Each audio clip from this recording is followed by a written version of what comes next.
gonna be Ryan the Great. And today we are previewing the Jaguars versus Eagles Week 4 matchup. I don't know why my voice sounds a little different maybe. I'm not entirely sure, but if it does, I'm sorry. So we're going to be talking about the Eagles, what I think they should do and what I think they can do. We're going to be talking about the Jaguars. Won't be talking about Doug Peterson until the end, so make sure you stay tuned for that. But make sure you subscribe and post notifications on. Go subscribe to my brother Lee and the Great Blogs. And also make sure you follow me on Twitch at Ryan the Great Podcast. I forgot to do mine before we get right into it. Man, I'm chopped. All right, whatever. Let's get into it. Okay, so the Eagles, they may not be able to use their number 2 rushing attack against the Jags because they have linebackers like Devin Lloyd and Trayvon Walker who are pure pass rusher linebackers. You guys know Trayvon Walker was the number 1 overall pick, and Devin Lloyd, I think he was picked number 23, if I'm not mistaken, in the 2021 draft. So if they want to run the ball, they have to run it around end, so they can avoid one linebacker. And Hurts, we're going to talk about Hurts next. He needs to be either a pure pocket quarterback that we have seen that won NFC Offensive Player of the Month, or if the linebackers can inflict pressure, then he needs to get out of the pocket and he needs to throw the ball accurately to whoever's open. I assume that'll be A.J. Brown or Devontae Smith. But I don't assume he'll have to get out of the pocket much. I think he's going to have to be ready to throw the ball in the pocket. And he just needs to be the same player that won off NFC Offensive Player of the Month, the player that completed 80% of his passes, 300 yards, and a total of 3 touchdowns in one game. I mean, he doesn't need to do that, but he needs to look like that. He just needs to get the ball off quicker. I don't like that he's throwing the ball in 3 seconds. That's probably the highest in the NFL right now. I don't like that. And get the ball off quicker. And if you get the ball off quicker, you can make this Jags secondary look weaker than it really already is. And with Shaquille Griffin questionable for the game, I'm not sure if he's going to suit up. The passing game should thrive with Devontae Smith and A.J. Brown. And Devontae Smith is coming off a career high in receptions and yards. So he definitely has some momentum coming into this game. And A.J. Brown also came off a game where he had 5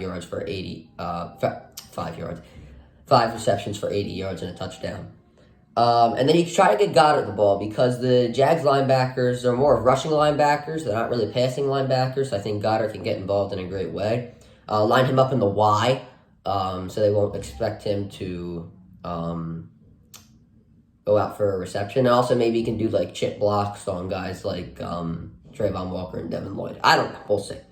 The Eagles defense, though, need to be ready for a dual threat rushing attack with James Robinson and Travis Etienne. If you guys remember, the Eagles struggled with this against the Lions where they had DeAndre Swift and Jameson Williams, right? I almost forgot the name.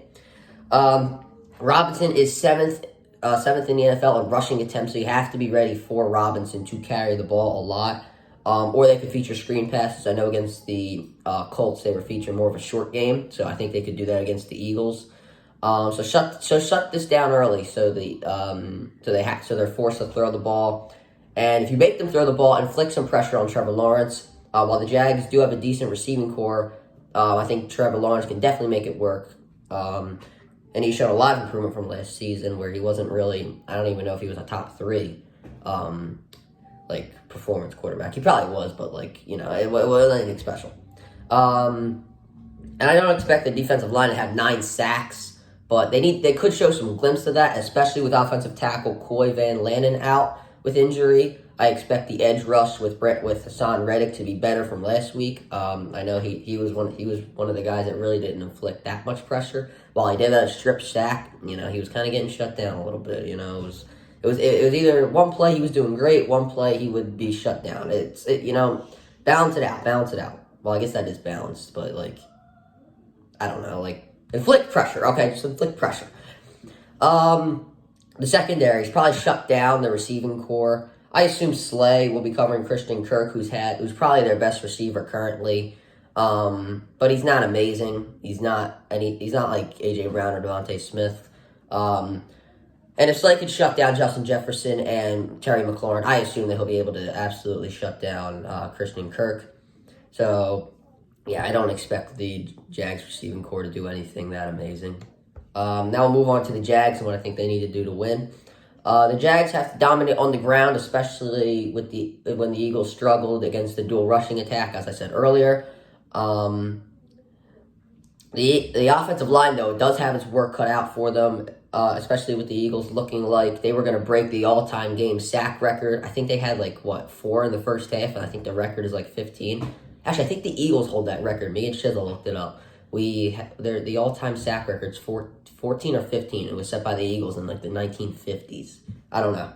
Anyway, so yeah, they have their work cut out for them to defend guys like Hassan Reddick and Brandon Graham, especially on the edges with their offensive tackle out, and especially the interior line. They have their work cut out for them. Fletcher Cox, he looked amazing the last game. I think he had a sack and a half. And yeah, that's pretty much it there. Maybe Jordan Davis could have a good game for once in his life. I mean, let's get something going, Jordan. I get people are saying he's a rookie, but can he do something? If he doesn't want to inflict pressure on the quarterback, at least be the run defender that we saw in Georgia. He's not been doing that. Anyway, if the Eagles have improved in the category, I think I already might have said this, but I don't know. If the Eagles have improved in the category of defending a dual threat rushing attack, then the Jags are going to have to rely on the pass. Trevor Lawrence is going to need enough pass protection for him to get rid of the ball in 2 seconds. Just quick passes, quick screen passes, run dig routes with guys in the slot, guys like Zay Jones who are pretty fast. You could do that. Trevor Lawrence, he does need to put some picture-perfect passes on if he wants to beat this Eagles secondary. Though they can attack the place where Avonte Maddox is because he is out with injury for today.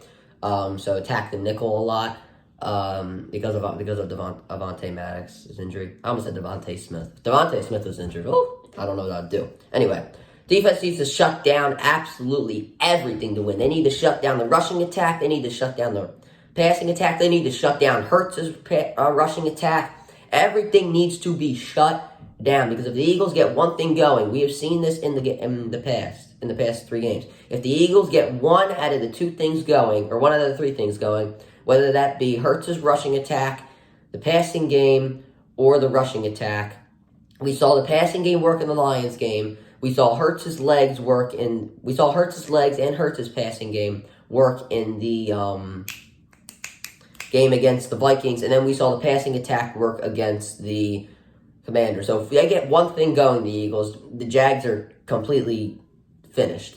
They're done. But that's not...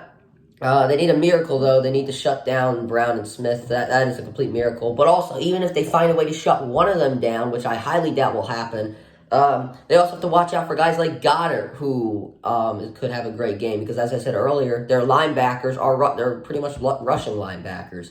So Goddard can have a great game.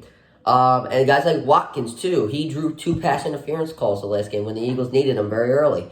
And Zach Pascal, who had an underrated game. He picked up first downs when the Eagles needed it. When it was 3rd and 2, they would run a screen pass to him, and he would use his power to pick up the first down. So they need to watch out for guys like this, guys who don't have the names to have bigger games. That rhymed. Oh, shoot. Okay.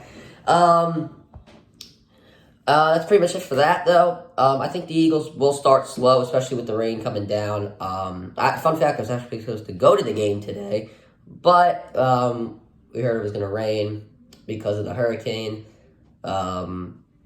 Yeah, my prayers and go out to anybody who is affected by the hurricane.